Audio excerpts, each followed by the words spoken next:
Hello everyone, আসসালামু আলাইকুম। কেমন আছো সবাই? আশা করি সবাই ভালো আছো। আলহামদুলিল্লাহ, আমি আল্লাহর রহমত এবং তোমাদের দোয়া অনেক অনেক ভালো আছি। তো আমি ঠিক মতো মোবাইলের দিকে তাকাতে পারছি না, কারণ হচ্ছে গিয়ে ভীষণ রোদ। তো তার লাগিয়ে আমি রোদের দিকে তাকাতেই পারছি না। বাবার বাড়িতে এলাম কালকে সকালে। তো ভাবলাম আজকে একটা ভিডিও শেয়ার না হলে কীরকম লাগে। তো আজকে আমি শেয়ার করবো তোমার লগে আগের ভিডিও থাকতে আমি শেয়ার করাত লাগলাম আমার লাইফের কিছু কাহিনী, কিন্তু শেয়ার করতে পারছি না। আমার খুব বেশি মন খারাপ আসলো, তার লাগে আমার কান্দা হয়ে গেছে।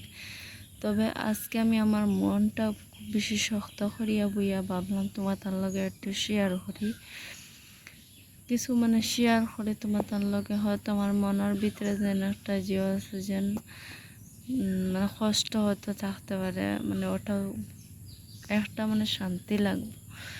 তো তার কারণে ভাবলাম তোমাদের লগে শেয়ার করি। তো তোমাদের একবারে শুরুতে কিন হইয়া যায় আমার লাইফের কিছু কাহিনী। প্রথম দিন হই আমি পরিবারের আমার ভাই 2জন আর বোন 3জন, সবার বড় লাগে বোন 2জন, তারপরে গিয়া ভাই 2জন, এরপরে হইলাম গিয়ে আমি সবার ছোট। তো আমি যখন ক্লাস 5-6 আসলাম, তখন আমার 2 বোনের বিয়ে হয়ে গেছে। তো তারপরে বাড়ির মাঝে আমি একলা হয়ে গেছি। তো ভাই 2জন আর আমি।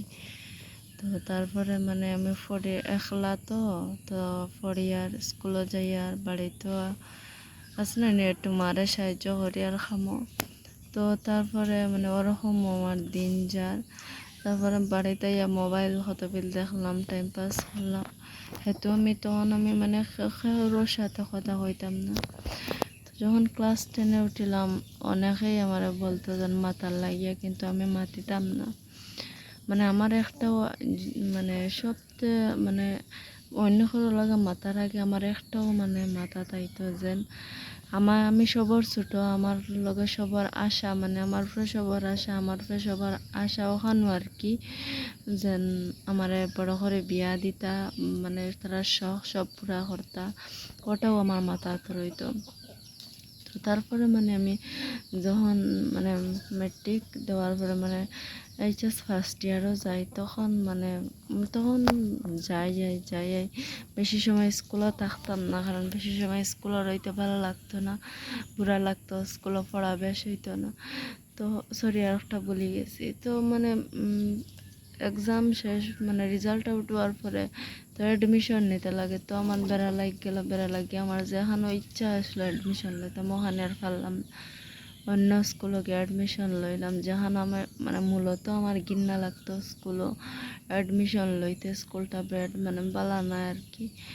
তো ওখানেও আমার লাস্ট টাইমে অ্যাডমিশন লইতে লাগছে। তো তারপরে অ্যাডমিশন লইছি, নালবার কিচ্ছু নাই। তো পরে স্কুলে যাই ভালো লাগে না, একদম বুড়া লাগে স্কুলে যাইতে আইতে, বুড়া লাগে। তার কারণে হইল গিয়া যেহেতু আমার স্কুলে পড়া হইতো না, আর সেও আসলাও না লগর, তো তার কারণে আমার বুড়া লাগতো। তো তারপরে 5-6 মাস যাওয়ার পরে হঠাৎ আমার একজনের লগে পরিচয় হইলো, ওটার আমি কইয়া না কীভাবে পরিচয় হইলো।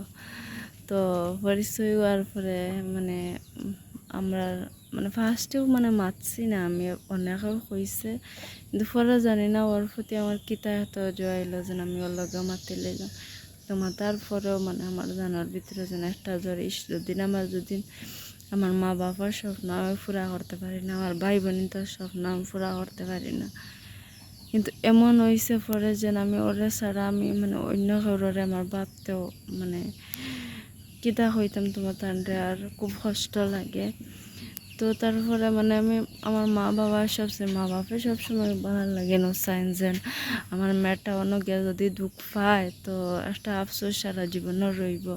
তো তার লাগে আমি যদি অন্য কোনো বালা তাইরে বিয়া দিতাম পারিতে তো ভালো হইব। তো কিন্তু আমার মাথাত একটা বুঝো যেন আমি খেউর বালা বাদ কিচ্ছু শোনার মতন আমার এই সময় এই মুডে আসলাম না। আমার খারাপ লাগতো সবসময় যদি কেউ হইতো ওরা ছাড়া আমার অন্য কেন বিয়া করতে লাগতো। তো আমার সব সময় খারাপ লাগতো। তো যার কারণে লাস্ট টাইমে আমার মানে না করতে পারি আর কি বিয়া দিছেন। তো মানে মাঝখানে অনেক স্মৃতি, তো ভিডিওটা বেশ লম্বা হয়ে যাব বলে তোমার দেখতেও খারাপ লাগবে, তার কারণে আজকে অতটুকু ভিডিওটা শেষ করলে আর তো বাড়িতে আছি নেক্সট দিন তোমার লগে শেয়ার করবো, ওনটা কিন্তু শেয়ার করবো। তো ভিডিওটা ভালো লাগলে লাইক শেয়ার করিও, আর নতুন হইলে সাবস্ক্রাইব করিয়া আমার পাশে থাকিও, কারণ আমার অনেক দিনের ড্রিম আমার মানে ইউটিউবার হওয়ার। তো তুমি তাই চাইলে আমার ড্রিমটা পুরো করতে পারবে। তো আজকে অতটুকু থাকুক, টাটা।